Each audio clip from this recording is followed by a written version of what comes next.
Hello guys, welcome to Kap Industries. My name's Russell.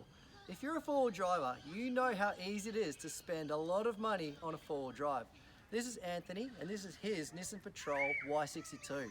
Anthony, how much roughly do you think has been spent on this car? Try not to think about it. If I had to think about it, by the time you buy the car and you mod it, you're upwards of $100 grand, $100,000. Yeah. That's a house, mate. What's been done to this car? This one's supercharged. This one's had a lift, bar work, all the fruit you could think of for a Y62 I've thrown at it. But what's the one thing I haven't done?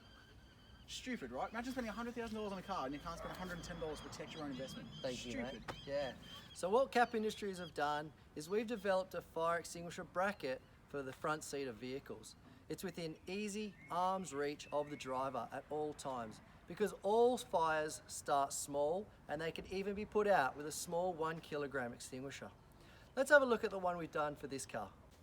As you can see here with this fire extinguisher, it's mounted using the factory seat bolts on the passenger side of the vehicle. The seat still has complete movement over the top and it doesn't interfere with the passenger's feet. A lot of people install fire extinguishers using tech screws or self-tapping screws. This is quite dangerous because they are both not load-rated bolts and they can pull out of the thin sheet metal very easily. Plus you're drilling into a nice car. Why would you want to do that? So with Anthony's car, if he needed to get to a fire extinguisher that's mounted in the back of his car, how are you going to do that, mate? Look, it's great in theory, but when I go camping, I don't have my 235s open. I don't have the tailgate open.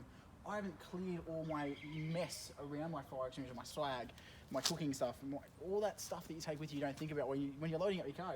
Your fire extinguisher is now covered. By the time I get to that fire extinguisher, that small little fat fire has now ruined everything. Yeah. Or that small electrical fire I had when something was smouldering is now built into something massive. I've just lost my car. Exactly.